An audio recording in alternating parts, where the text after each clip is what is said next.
श्री ओम नमः सिद्धेभ्यः। जय श्री ओम नमः सिद्धेभ्यः। सर्वमंगलमांगल्यं सर्वकल्याणकारकं प्रधानं सर्वधर्माणां जैनं जयतु शासनं जैनं जयतु शासनं।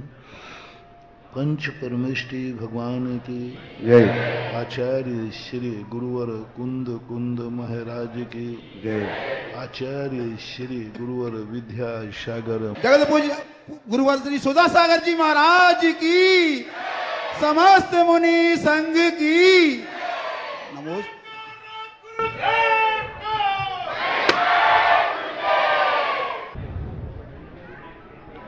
प्रकृति धर्म शास्त्रों में स्वभाव कहते हैं। बत्थु सहावो धम्मो, साहित्य भाषा में प्रकृति कहते हैं। इंग्लिश भाषा में कहते हैं नेचुरलिटी। वस्तु स्वभाव जो है वह एक धर्म है, ऐसा कहा। और वस्तु में तो हम खुद भी आते हैं, आप भी आते हैं। जब वस्तु का स्वभाव धर्म है तो फिर शास्त्रों में ही आप लोगों को अधर्मी क्यों कहा? जब स्वभाव धर्म है तो ये अधर्मी कौन बना देता है? जब हमारा स्वभाव है बत्तु साहावो धम्मो, और संसार में जितनी भी वस्तुएं हैं दिख रही हैं वे सब वस्तु हैं। हम भी वस्तु हैं, माइक भी वस्तु है, घड़ी भी वस्तु है, शेर भी वस्तु है,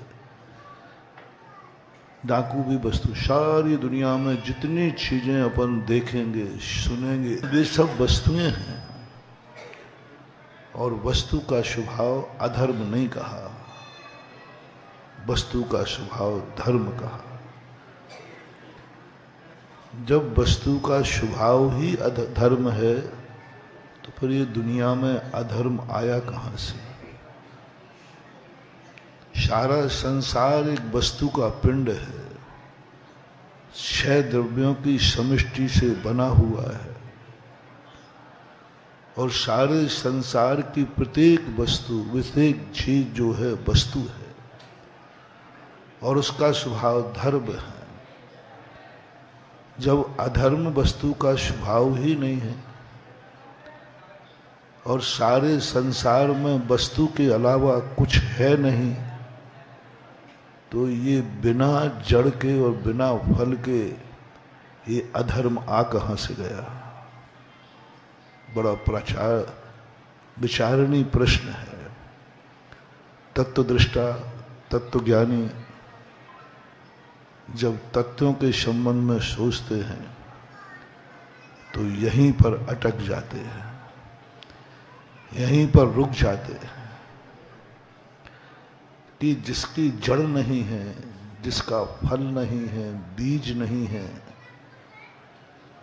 उसका अस्तित्व कैसे दुनिया में? आप लोग गांव के रहने वाले हो, खेतों में भी जाते होंगे। एक अमरबेल होती है, अमरबेल, जिसकी जड़ नहीं होती, जिसका फल भी नहीं होता, जिसका फूल भी नहीं होता, लेकिन अमरबेल जड़ है कि नहीं? इतनी खतरनाक जड़ है। देखो, जड़ है नहीं, फल है नहीं, फूल है नहीं, लेकिन इतनी खतरनाक बेल है जिस पेड़ पे चढ़ जाए पूरा खा जाती है पूरा खा जाती है। कुछ उसके पास स्वयं का कुछ रहता ही नहीं, वो कमाऊ बेल नहीं है, क्योंकि उसकी जड़ नहीं है। वो किसी को कुछ देती नहीं है, क्योंकि फल नहीं है। अपना स्वयं का कमाती नहीं है क्योंकि उसके पास जड़ नहीं है, किसी को कुछ देती नहीं क्योंकि उसका कोई फल नहीं है। और स्वप्नल जी, तुम कितने लाख उपाय करो, अमरवेल में कोई औषधि नहीं, लेकिन एक औषधि है उसमें। पहले लोगों को जब पीलिया हो जाता था तो बताते गले में बांध देते थे उस अमरवेल को, तो पीलिया झड़ जाता था। यानी एकाध गुण तो संसार में हर वस्तु के पास है। उस अमरवेल में भी एक गुण है कम से कम पीलिया के लिए, तो वह कुछ कार्यकारी हुई। लेकिन अधर्म नाम की चीज तो इस अमरवेल से भी गया भी था। इसकी जड़ है नहीं, इसका फल है नहीं, इसका फूल है नहीं, और सारी दुनिया में अधर्म ही अधर्म फैला है। सब देखो, जहां देखो अधर्म है।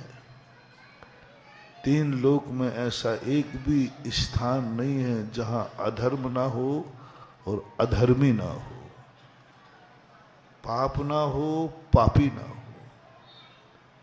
एक भी स्थान नहीं। और ऐसे भी स्थान है जहां पाप ही पाप है, लेकिन इस दुनिया में एक भी स्थान ऐसा नहीं है जहां धर्म ही धर्म होता हो, जहां धर्मात्मा ही धर्मात्मा रहते हो। धर्मात्माओं के अलावा कोई नहीं, अधर्मी ही अधर्मी रहते हैं, पापी ही पापी रहते। ऐसा स्थान है नरक, निगोद, पूरा तीन लोग ठसाठस भरा है पापियों से। स्थावर नाम कर्म पाप प्रकृति, स्थावर नाम कर्म से पापी होता है। और तीन लोक में एक भी स्थान नहीं है सुई की नोक के बराबर जहां पापियों का वास न हो। सिद्धालय में भी, सिद्ध क्षेत्र में भी। कैसी गजब की है ये दुनिया। लेकिन तीन लोक में एक भी स्थान ऐसा नहीं है जहां मात धर्म और धर्मात्मा ही रहेंगे, दूसरा नहीं रहेगा। धर्म रहेगा या धर्मात्मा रहेगा। पूरा तीन लोक शास्त्रों में खोजा, एक सुई के बराबर भी स्थान नहीं घोषित किया। यहां धर्म और धर्मात्मा के अलावा कोई नहीं रहेगा, कोई नहीं रहेगा। सिद्धालय में है, निगोदिया जी भरे पड़े। सिद्ध शिला खुद पृथ्वी का है। अब ऐसी स्थिति में धर्म की क्या दशा होगी। धर्म हमारा स्वभाव है और हमारा स्वभाव ही हमारे से गायब है। हमारा स्वभाव ही हमारे से गायब है। जो हमारा है वही हमारा नहीं है। जो हमारा है वही हमारा नहीं है। ऐसे नहीं है, ऐसे नहीं है, ऐसे नहीं है। कैसे नहीं है? ऐसे नहीं है, ऐसे नहीं है, कैसे नहीं है। जैसे खिमलासा में जैनी खड़ा जाए तो जैनी के वोट ही गायब है। ऐसा सुना है कि यहाँ 800 वोटर हैं। कितने हैं? थोड़ा दो चार आगे पीछे हो सकते हैं। और जैनी खड़ा हुआ तो उसको वोट कितने मिले? कम से कम 800 तो मिलना चाहिए। एक धरती पकड़ नाम का व्यक्ति हुआ है पहले, जिस दुनिया का हर चुनाव लड़ता था। उसने आज तक देश का कोई चुनाव निर्विरोध नहीं होने दिया। राष्ट्रपति का चुनाव भी लड़ता था पट्टा। लोग कहते थे भाई तुझे जीतना नहीं है, निर्विरोध नहीं, वोटिंग तो होगी। और गजब की बात आई, एक बार वो राष्ट्रपति पद के लिए खड़ा हुआ। लोगों ने खूब कहा क्यों भाई चुनाव कराता है, निर्विरोध होने का चुनाव तो होगा। जब वोटर खुले तो उसका एक ही वोट निकला। तो वो कहता है कि मेरी दुनिया में मेरी बकत क्या है, कम से कम 2 वोट तो मिलते, पत्नी का तो मिलता है। यानी एक वोट निकला उसकी जिंदगी में। उसने बड़े गजब के ताज्जुब किया, आज मुझे औकात पड़ी कि मैं पत्नी की दृष्टि में भी इस लायक नहीं दिया। उसको बड़ी उम्मीद थी कम से कम हमारे 2 वोट, और बच्चों से भी उम्मीद थी कि बच्चे उसके 10-12 प्राणी थे, तो हमेशा कहता कोई मत दो, हमारे 10-12 वोट तो पक्के हैं। किमला साहब में कोई खड़ा हो जाए, सोचे जैनियों के 800 वोट तो पक्के हैं। रिजल्ट खुले तो बोले कितने निकले, बोले 60-70। क्या होगा इस समाज का? कौन करेगा ऐसी समाज का नेतृत्व?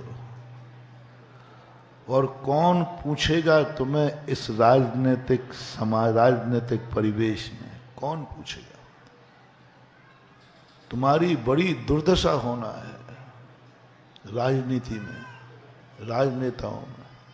ध्यान रखना, तुम किसी को भी वोट दे देना, तुम जैनियों के काम कोई आने वाला नहीं, आएगा तो कोई जैनी ही काम आएगा।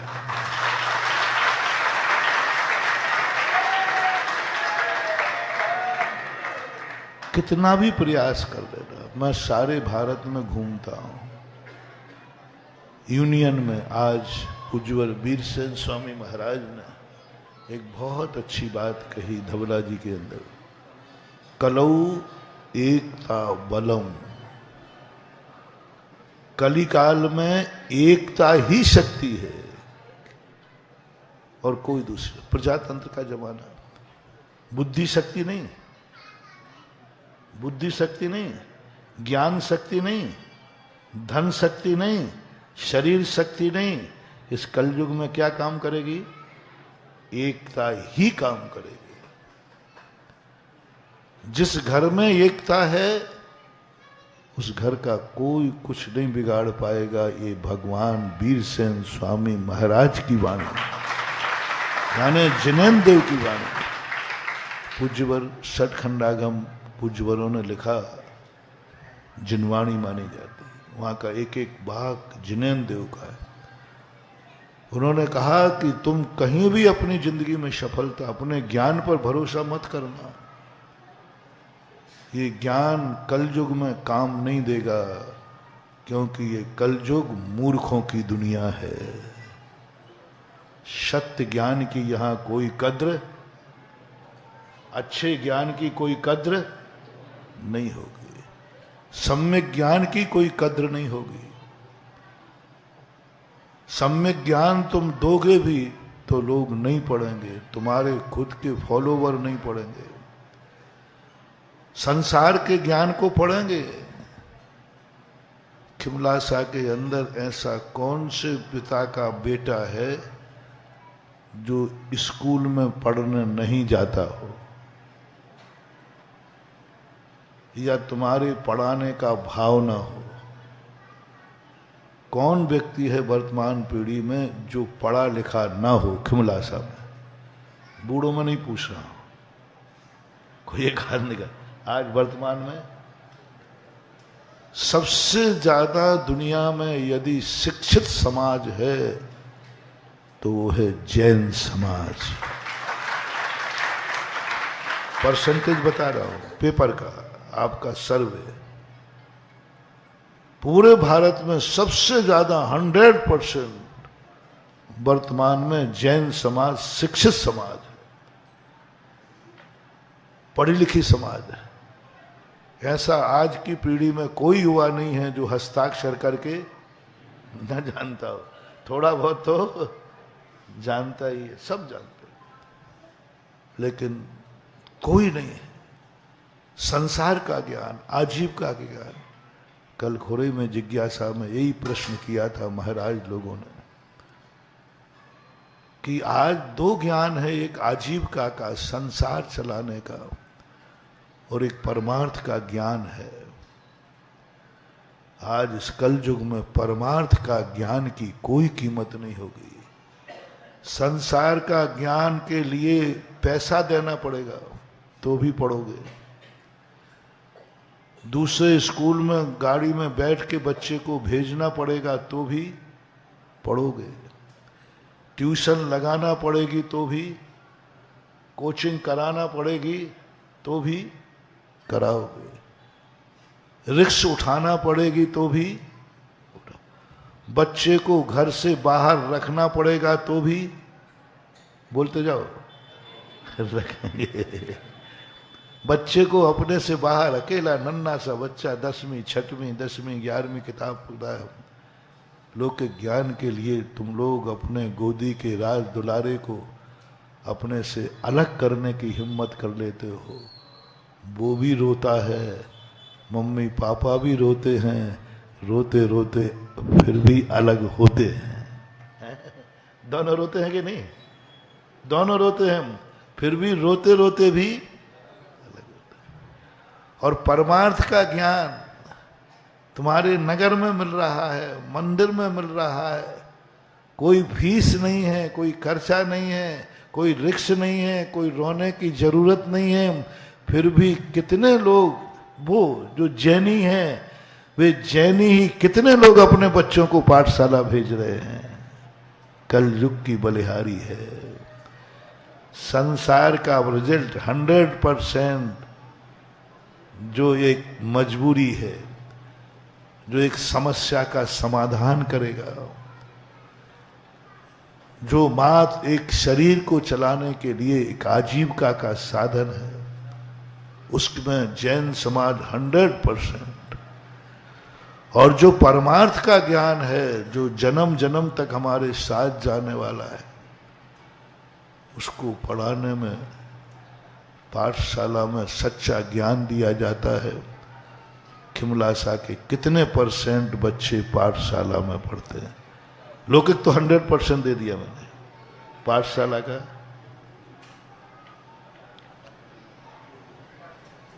परसेंटेज बताओ जल्दी। हैं 10% आ जाएगा। 800 में 10% कितना हुआ? 80 हो गए ना? पूछूंगा अभी 80 पाठशाला में बच्चे आते हैं नहीं? 80 लोग 10% भी नहीं। मान लीजिए 10 हैं भी, तो कम से कम पासिंग मार्क्स कितने होते हैं? पासिंग मार्क्स कम से कम 33 तो होना चाहिए। तब कहूंगा कि भाई ठीक है, लौकिक शिक्षा 100% और धार्मिक शिक्षा 33%। 33% तो कम से कम। अरे चलो 33% नहीं, 10% मेरे ग्रेस के 23% तो हो, तो भी रुचि नहीं है। क्योंकि कलयुग है। कलयुग में सत्य ज्ञान की केयर नहीं होगी, इज्जत नहीं होगी, कोई नहीं लेगा। हमने तो अभी, तुम कहते थे मंदिर भेजना पड़ता है, टाइम नहीं है। मैं सोचता था बड़ा, तुम लोगों के वचन सुनकर के बड़ा कष्ट होता है। महाराज जी अब मंदिर भेजो, अकेले बच्चे को भेजो, गाड़ी घोड़ा इतने चलते हैं, कहीं कुछ हो जाए तो, इसलिए हम नहीं भेजते। मैंने कहा स्कूल 10 किलोमीटर दूर, वहां के लिए ऑटो रिक्शा है, वहां के लिए बस है, वहां के लिए तुम 4 बजे सोए हो और 7 बजे स्कूल को बच्चे को भेजना है, तो नींद खुल जाती ना। आंख मलते हुए जाओगे तो भी। मंदिर पाठशाला तुम्हारे नगर में। चलो तुम्हारी समस्या सुनी हमने कि चलो ये भारी टाइम नहीं है इनको मंदिर तक जाने का। मैंने पाठशाला उठाकर तुम्हारे घर में ही खोल दी।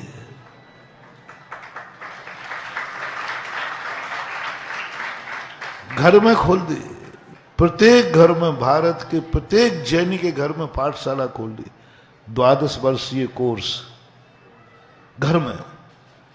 तुमने कहा महाराज जी टाइम पहले फिक्स कराओ, हमारा टाइम, किसी को कभी टाइम। मैंने कहा चलो 24 घंटे पाठशाला चलेगी ऑनलाइन। पढ़ाने वाला 24 घंटे पाठशाला 24 घंटे, घर में 24 घंटे, बैठे बैठे पढ़ते पढ़ते, रोटी बनाते बनाते तो भी पढ़ो तो सही है। तो भी तुमने कह दिया हमारी इसमें रुचि नहीं है, रुचि नहीं है। कलयुग है, कलयुग में सत्य ज्ञान का कोई मतलब नहीं निकलता, कोई चाहता ही नहीं।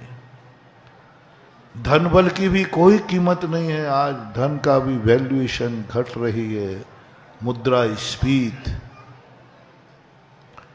धन का भी कोई ताकत नहीं है, ज्यादा ताकत नहीं है। जितना धन धर्मात्मा के पास है उससे कई गुना धन पापी के पास है। बोलो, धर्मात्माओं के पास धन ज्यादा है कि पापियों के पास? ये आज की नहीं, ये तो पुरानी परंपरा है। रावण के पास धन था ज्यादा कि रामचंद्र जी के पास? सदा से रहा है इस संसार में। धन भी शक्ति नहीं है। तुम बल की शक्ति जानो तो आज बल की भी कोई शक्ति नहीं। पूज्यवर वीर सिंह स्वामी महाराज ने जो शब्द कहा, कलऊ एकता बलम, बस कलयुग में यदि तुम जीवित रहना चाहते हो तो एकता ही शक्ति है। बस एकता है, संगठन, बस, और कोई शक्ति नहीं जी सकती। सर्वज्ञ की वाणी, वीर सिंह स्वामी की वाणी, जिनवाणी की वाणी, कोई ताकत नहीं बंधु, और कोई अहंकार मत करना, कोई अहंकार मत करना।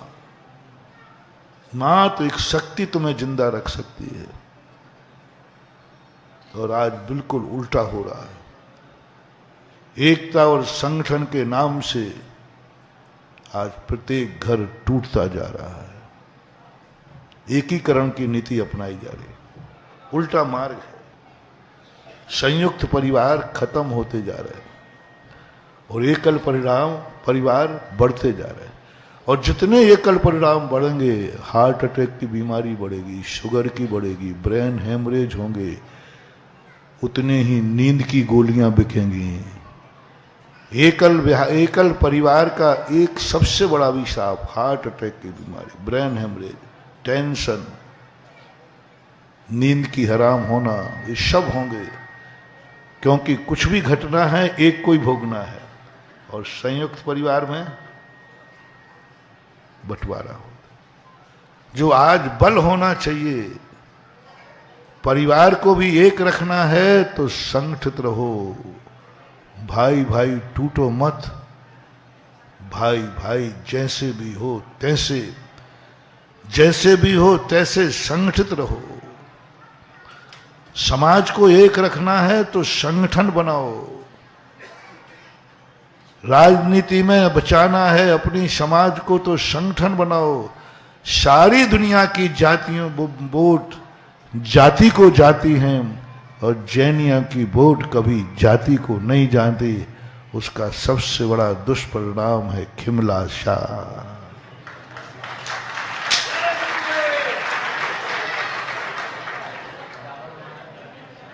सबसे बड़ा मैंने देखा, मुसलमान को वोट देता है, गुजर को देता है, मीना को देता है, यादव को देता है, ब्राह्मण को देता है, और ये जैनी।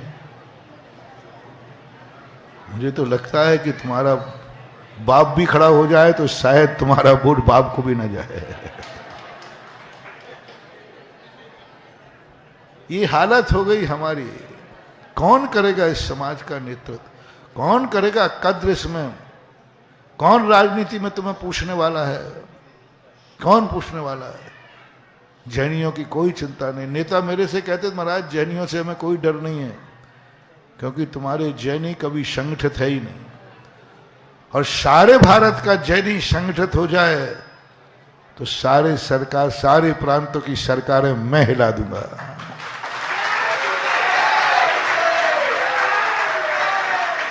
सारी सरकारें तुम्हारे दरवाजे होंगी।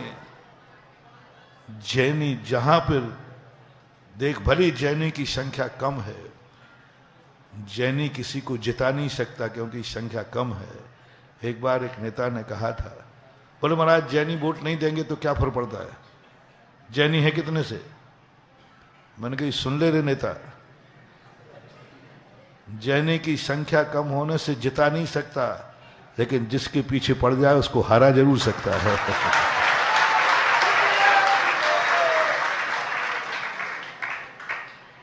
जिसके विरोध में जैनी हो जाए, 2 घर भी हैं जिस गांव में, यदि वे 2 घर भी जिसके विरोध में हो जाए उसको हारना ही पड़ गया। वो गॉड गिफ्ट है, क्या बात हो गई। और जैनी जहां एक हो जाएगा बहुत बड़ी शक्ति हो जाएगी। दुश्मन आपसी दुश्मनी मत देखो, आपसी विचारों को मत देखो। आज जो भगवान की वाणी है उस पर विचार करो। भाई भाई से थोड़ी संपत्ति पर तकरार मत करो। जैन देव की वाणी पर विश्वास करो कि हमें दुनिया में सुखी रहना है तो भाई भाई को मिलकर के रहना है, भाई भाई को मिलकर रहना है, परिवार को मिलकर रहना है। कोई भी स्थिति बने तो ये एक राजनीतिक स्थितियां के परिवेश में, मैं तो एक सैंपल उदाहरण दिया ये, क्योंकि चलते चलते कुछ सुन लेता हूं और जो सुनता हूं वो माइक पे बैठ के निकाल देता हूं। यदि सुनकर नहीं कहूं तो फिर मुझे गैस बनेगी, इसलिए मैं तुरंत निकालता। जहां की बात है वहां आई, पता चला यहां 2 पार्षदों को जमानत ही जब्त हो गई। खड़े होने वालों को सबसे पहले आपको मीटिंग करना चाहिए, समाज को प्रतिनिधि खड़ा करना चाहिए। खड़े होने वाले पहले समाज की मीटिंग करें कि समाज की यदि इच्छा हो तो मैं खड़ा हो जाऊं, और समाज मीटिंग करे हर चुनाव, चाहे पार्षद का चुनाव हो, चाहे विधायक का चुनाव, कोई भी चुनाव हो।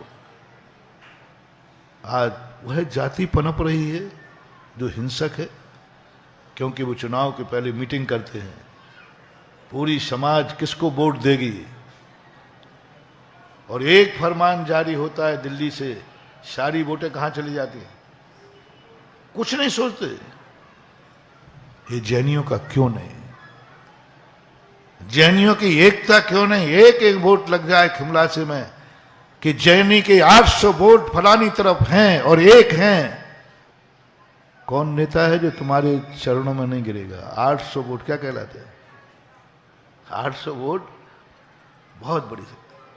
और एक वोट, एक आवाज पर वोट होना चाहिए, एक संगठन होना चाहिए। हमारी विजय हो गई, लेकिन फिर भी नहीं चल रहा है। अपना पक्ष दूसरा था। ऐसा ही अधर्म जो है इसकी कोई जड़ ही नहीं, कोई सिर पैर ही नहीं। तुमसे पूछो कि भाई तुमने जैन को वोट क्यों नहीं दिया, क्या जवाब, क्या जवाब है? जवाब नहीं दे पाओगे, जवाब नहीं दे पाओगे। क्योंकि यूं बस, क्योंकि हमारा ये स्वभाव बन गया है कि अपने को वोट नहीं देना है, एक नेचर बन गया। वो आगे क्यों निकल जाए। भारत देश के केकड़े थे, एक बार निर्यात हो रहे थे,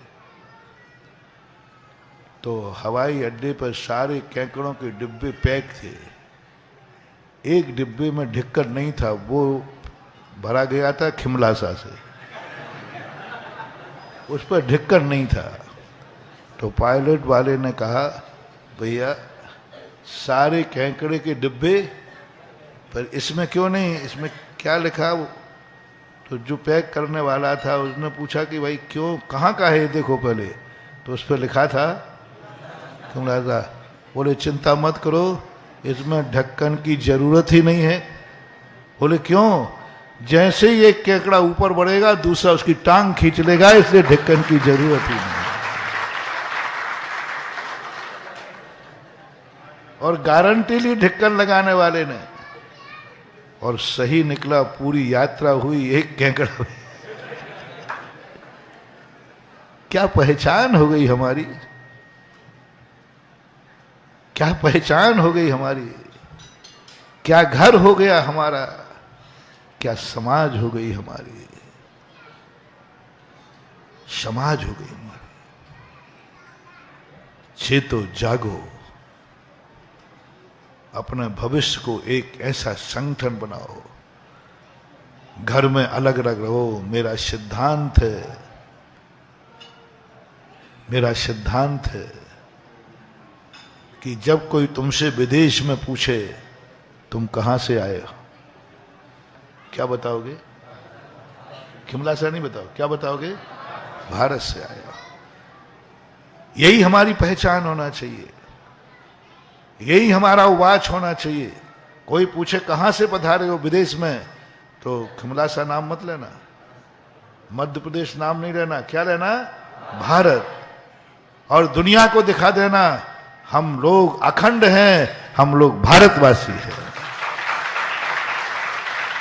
विदेशी के सामने भारत के अलावा कुछ मत बोलना।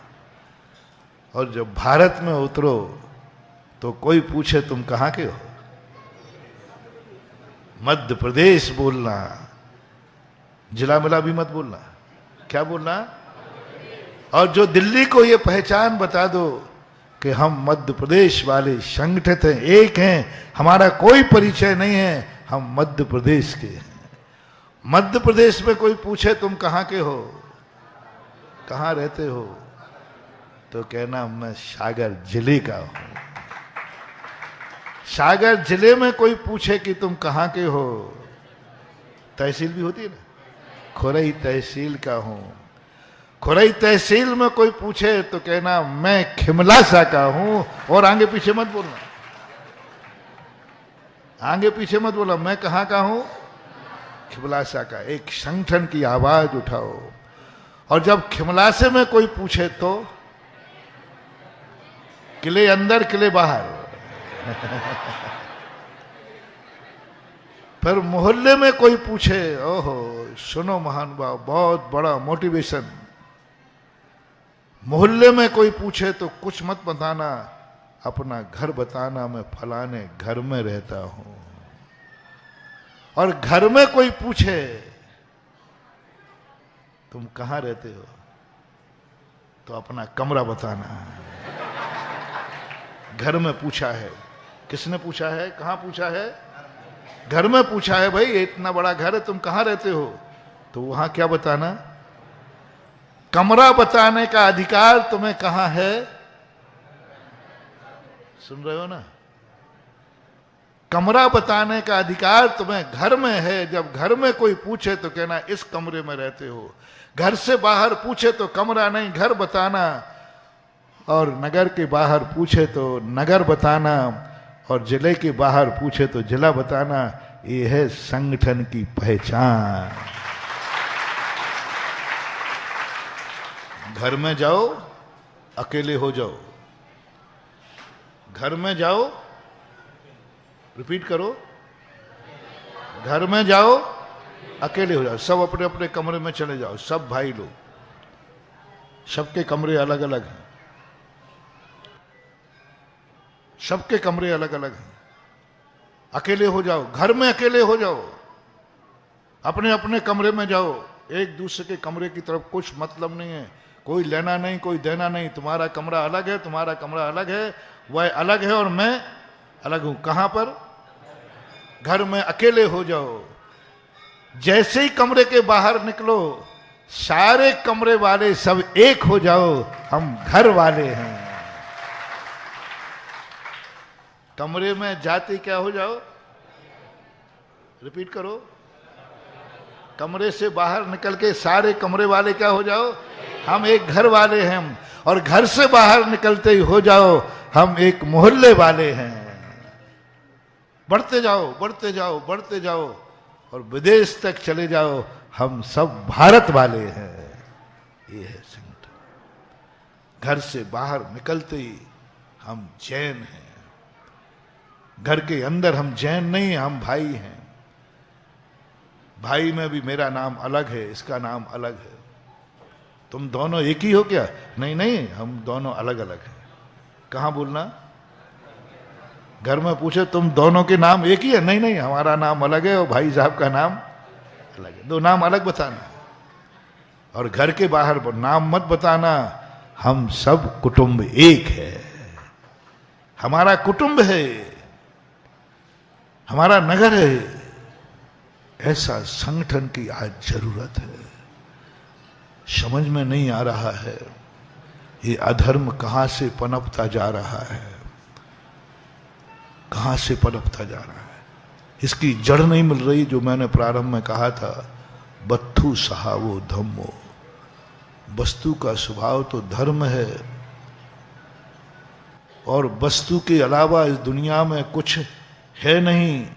फिर ये अधर्म कहां से आ गया? हमारा स्वभाव तो क्षमा था, फिर ये क्रोध कहां से आ गया? हमारी आंख तो अच्छा देखने के लिए थी, ये बुरा क्यों देख रही है? हमारी आंख तो अच्छा देखने के लिए थी, लेकिन बुरा क्यों देख रही? ये बुराई कहां से आई इसमें? ज्ञाता दृष्टा मेरा स्वभाव था, पर ये तो बुरा देख रही है। मेरा मन अच्छा सोचना मेरा स्वभाव था, मन क्यों मिला है? कभी हमने मन में अच्छा सोचा होगा, अच्छा विचार किया होगा, सुपर कल्याणी विचार किया होगा, उसके परिणाम अपन सबको मन मिला, पुरस्कार में मिला मन। कभी अपन ने अच्छा सोचा होगा। सोचना महानुभाव, जब मन मुझे अच्छा सोचने से मिला, मन अच्छा सोचने के लिए है, इसका स्वभाव है, फिर ये मन में बुरा विचार क्यों आ रहा है? कौन उत्पादक है? इस बुरे विचार का बीज क्या है? अच्छे विचार का नहीं कह रहा हूं, अच्छे विचार का बीज नहीं कह रहा हूं। अच्छे विचार का बीज तो मिलता है, क्योंकि जितनी अच्छी फसलें होती हैं वे बिना बोए नहीं होती। अच्छी फसलों का तो बीज होता है। बिना बोए जो जो चीजें होती हैं वे ज्यादा उपयोग में, कौन सी चीज ज्यादा उपयोग में आती है? जो चीज बोई जाती है। और बिना बोए जो उगता है वो घास फूस, पुआर आदि, ये सब बिना बोए बोलते हैं, गाजरी घास आदि, कोई काम के नहीं। और जो बोया जाता है ये तो बोया ही नहीं। ये बुरा विचार क्यों आ गया? ये बुरे शब्द क्यों आ गए? मेरे से बुरा क्यों हो रहा है? कौन है इसका उत्पादक?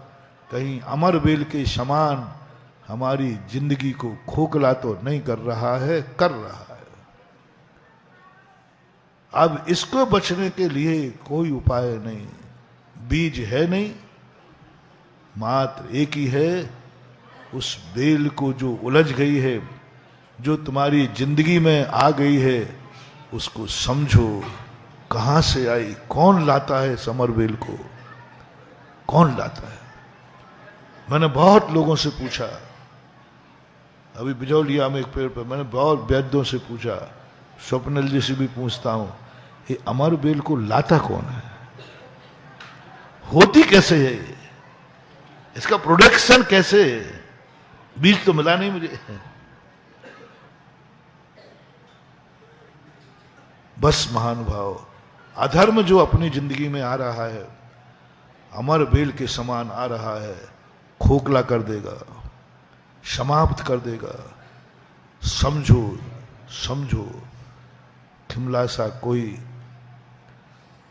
देखो, किसी को यदि अच्छा आदमी कुछ बुरा करता है तो ज्यादा निंदा होती है।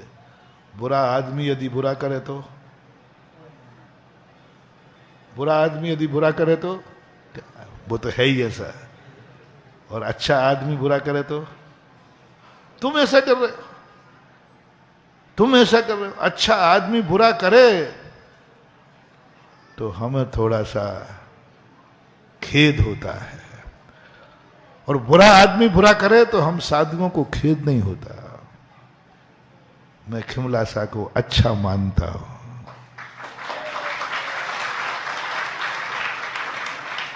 क्यों मानता हूं? पहले तो नहीं मानता था, आज मानना पड़ रहा है। अभी तक तो नहीं मानता था, क्योंकि मैं जब यहां से गया था, जनवरी में गया था, कुंडलपुर गया था। कुंडलपुर से जाने के बाद जब मुझे रिटर्न की आज्ञा मिली तो मैंने सोच के रहा था, जिन जिन गांवों में से मैं पहले होके आया हूं अब नहीं जाऊंगा, और दोबारा नहीं जाऊंगा। कारण क्या था कि देखो, बड़ी मुश्किल में मेरा राजस्थान से यहां आना हुआ, और मैंने सोचा जितने ज्यादा को लाभ मिल सके, क्योंकि सब भक्त हैं, सभी लोग मेरे 25-30 साल के राजस्थान में भली था, लेकिन एमपी वालों ने कभी मध्य प्रदेश या उत्तर भारत ने दक्षिण उत्तर प्रदेश सोचा है, इन्होंने कभी मेरा पीछा नहीं छोड़ा। शिविर में सबसे ज्यादा लोग कहाँ के रहते हैं? इसी एरिया, बुंदेलखंड के। तो मैंने सोचा कि चलो सबको लाभ देंगे, दोबारा नहीं देंगे, पूरी ताकत है। और अभी तक कुंडलपुर से निकला हूं, मेरा नियम नहीं टूटा।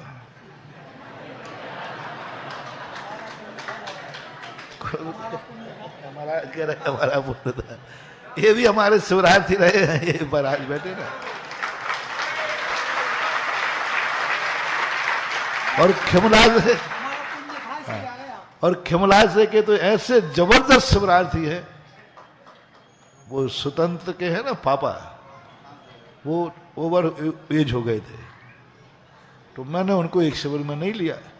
मैंने कहा क्योंकि शिविरों की संख्या ज्यादा हो रही थी, तो मैंने कहा छटनी करो, तो मैंने उम्र का लिहाज कर दिया।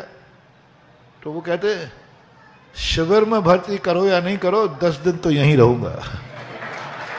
तो मैंने कहा तुम्हें कोई स्थान नहीं मिलेगा। तो उन्होंने कहा कि आपके कमरे के बाहर एक बरामदा है, वहां पड़ा रहूंगा, लेकिन मैं रहूंगा। अंत के 1:30 बजे तक वो बाहर बैठे रहे, खूब प्रयास किया। अंत में हमने कहा कि भैया अंदर ले लो, ये खिमलासे का है, लेना पड़ेगा, नहीं तो ये बाहर रह के बड़ी ऊधमबाजी करेगा। है ना। तो मैंने सोचा था कि भाई सबको समझ में। और कुंडलपुर के बाद मैंने ऐसा बिहार किया, कटनी, जबलपुर, जो पड़े नहीं थे इस बार, और उधर से दमोह द्वारा नहीं गया, रास्ता था, मैं 10-15 किलोमीटर का चक्कर लगा दिया। सुनो सुनो सुनो सुनो। फिर उधर से मैं माँ होकर के रहेली हुआ, रहेली से सागर आया, सागर पहली बार नहीं हुआ था, फिर खुरई आदि होता हुआ, अब अगर अरे मैंने की सामने तो खिमलासा है। 4 दिन पूरी ताकत लगा दी, खिमलासा तो नहीं जाऊंगा मैं, नियम तो नहीं तोड़ूंगा। रास्ते दिखा लिए, दुगाय, दुगाय है ना, दुगाय से रास्ता बहुत अच्छा रास्ता था, साफ रास्ता था। खिमलासे के रास्ते में आगे रिक्स है, गंदगी है, कीचड़ है, वो रास्ता साफ था, थोड़ा 4 किलोमीटर ज्यादा था। मैंने मन भी बना लिया, और तेवर तक मेरा पूरा मन था कि मैं खिमलासा नहीं जाऊंगा, चाहे 5 किलोमीटर का चक्कर लगा लूंगा।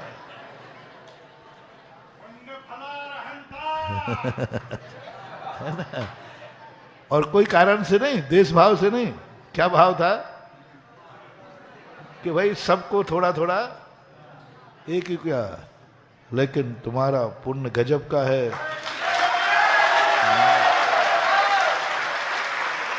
मेरे जैसे दृढ़ संकल्पी का संकल्प भी मोड़ दिया।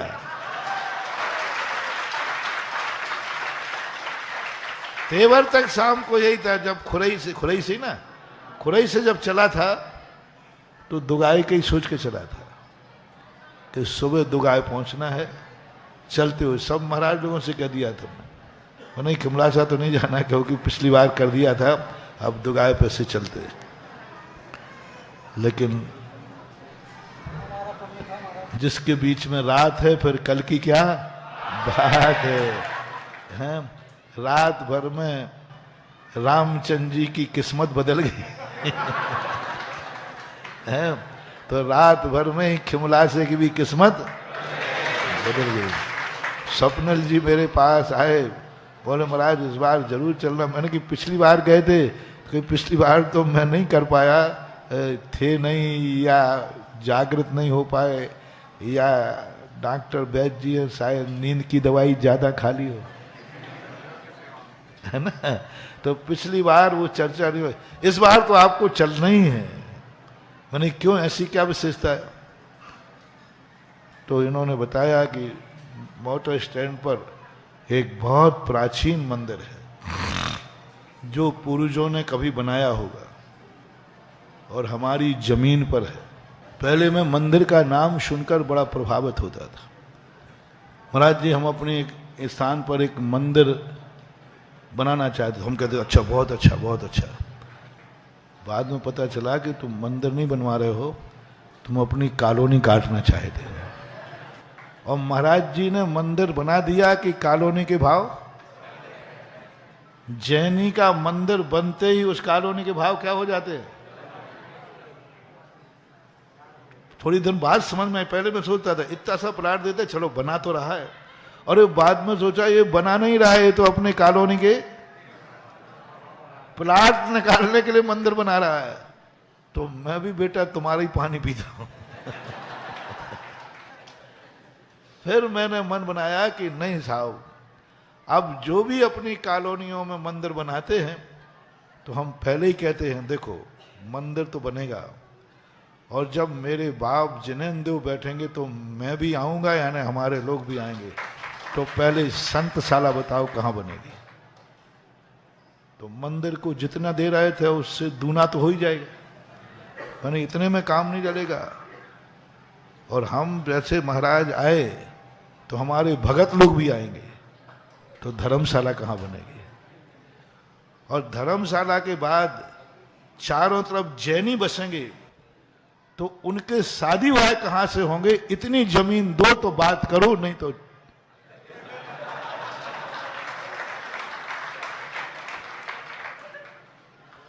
अब वो इतने ही सुनते, महाराज जी मंदिर कोई दे रहा हूं, ये बहुत है। मैंने कहा मुझे मत बना, मैं भी तेरे ही भोजन करके आता हूं। कुल मिलाकर के एक मंदिर में जब 1-2 एकड़ जमीन नहीं देवे तो मैं कॉलोनियों में आशीर्वाद देना मैंने बंद। तो इन्होंने भी सोचा होगा कुछ सपने, महाराज जी ये मंदिर है, इसका आप जीर्णोद्धार करो, आप जो कहोगे वो करूंगा, जो कहोगे वो करूंगा। हम जीर्णोद्धार भी हम ही कर देंगे। मंदिर देगा वो जीर्णोद्धार तुमसे क्या, वो तो हमारा कोई गरीब श्रावक ही कर देगा, छोटा ही सा मंदिर है। तब मैंने कहा यदि सच्चा मन है कि तुम्हारा पूर्वजों का मंदिर, और सच्चा मन है, कोई गांव में नहीं है, बड़ी खेद की बात कह रहा हूं, नगर से दूर गांव का कोई मंदिर उजड़ा पड़ा हो तो बात बनती है, क्योंकि अब वहां कोई रहता नहीं है, कोई जाएगा कैसे गांव। लेकिन खिमलासा के मोटर स्टैंड पर मंदिर उजड़ा पड़ा है, ये दूसरा खिमलासा की समाज के प्रति हमारा खेद व्यक्त है, क्योंकि खिमलासा की अच्छी समाज है। इसलिए मैं पुण्यात्मा समाज मान रहा हूं जिसने मेरा संकल्प बदल दिया, मुझे बुला लिया। ऐसी अच्छी समाज के बीच में स्टैंड पर मंदिर उजड़ा पड़ा है, मंदिर के लिए खंडहर पड़ा है, कोई ज्यादा दूर नहीं है। मोटर स्टैंड पे देखा हमने, एक मकान पे चढ़कर के छत पे देखा मैंने, वो तो यूं मोटर, वहां तो समाज है। अभी उसके ही सामने वो 3 शिखर वाला मंदिर बना, त्रिमूर्ति है ना, बिल्कुल सामने ही है, मुश्किल से 50-100 कदम होगा, सामने दिख रहा था। वो पुराने मंदिर का क्यों, कारण क्या, कारण क्या? पता चला कि वह एक व्यक्तिगत संपत्ति है, उस पर व्यक्तिगत अधिकार है। एक परिवार की जमीन है और एक परिवार का ही मंदिर है, वो उस मंदिर को अपना मानते हैं। तो उस परिवार पे अब गाज किस पे गिरने वाली है?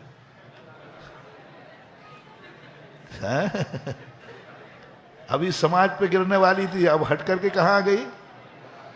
परिवार पे आ गई। नगर के बाहर मंदिर तुम्हारे पूर्वजों का, आज तक उसको खंडहर कैसे होने दिया?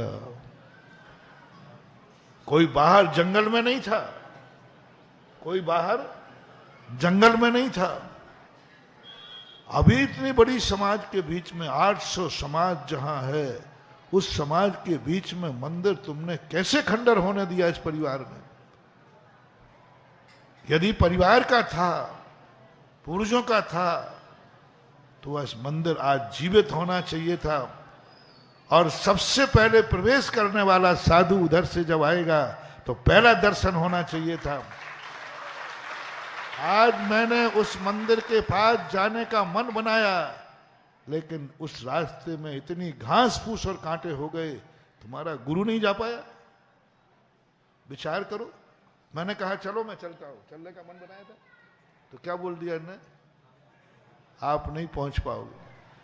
यानी मंदिर के रास्ते में इतनी घास उगाई, इतनी घास उगाई, इसका अर्थ है कितने सालों से उस मंदिर में कोई अर्घ लेके नहीं पहुंचा। किस रास्ते पे घास उगती है? जिस पर आवागमन बना रहता है उस पर? बोलो ना। जिस रास्ते पर आवागमन बना रहता है उस पर घास उगती है क्या? घास उगना बता रहा है कि इस रास्ते पर आना जाना लोगों का, क्योंकि जिस रास्ते पर चालू रास्ते होते हैं उन रास्तों पर घास नहीं उगती है। और आज उस रास्ते पर इतनी घास उग आई, इतनी घास उग गई कि गुरु ने जाने का मन बनाया, तो भी उस घास ने कहा महाराज मत जाओ, बहुत बरसों हो चुके हैं, यहाँ का रास्ता बंद हो चुका है। और साधु खुले रास्ते पर जाता है, बंद रास्ते पर नहीं जाता। और घास ने बता दिया कि आपके लिए निषिद्ध है, मत जाओ यहां। फिर भी छत पे चढ़ के देखा, उसके अंदर में 4 एकड़ जमीन, 4 एकड़ जो भी हो, थोड़ी बहुत कम बढ़ हो सकती है, पूरी जमीन जितनी है वहां पर इनके परिवार की, इतनी है पूरी टोटल, और भी है, उससे आगे है।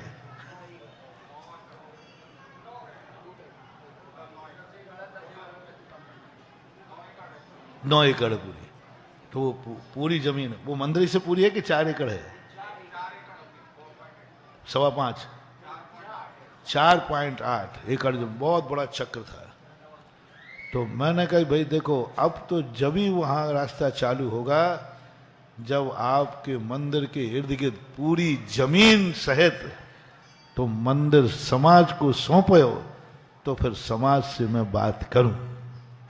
मंदिर अकेला नहीं, मंदिर अकेला नहीं, वो 4.8 पूरी एकड़ जमीन, जहां जहां तक मेरी आंख गई है, क्योंकि मैं ऐसे ही थोक में सौदा करता हूं। हाँ, राजस्थान में जब ज्ञानोदय बना तो क्या बोला थे वहां के उप मुख्यमंत्री? बोले जहां जहां तक तुम्हारी आंख जाएगी, उंगली दिखाएगी, वो सारा क्षेत्र आपका होगा। वो समझ गए कि बाबा जी हैं, इनकी आंख कितनी सी देखती, 4 हाथ, ये कितना नाप पाएंगे? 4 हाथ। उन्हें क्या मालूम कि सुधा सागर है। और मैंने जब विष्णु कुमार की विक्रिया की, 700 बीघा नाप डाली।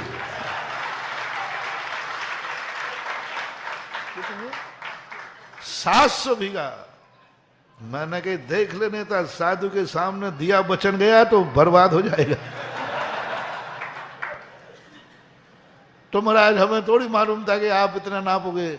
मैंने कहा तुम्हें साधु को तुमने बाहर से देखा है, यही गलती हस्तिनापुर में की थी कि 3 पैर जमीन मांगी थी विष्णु कुमार ने, तो 3 पैर में क्या नापेगा ये?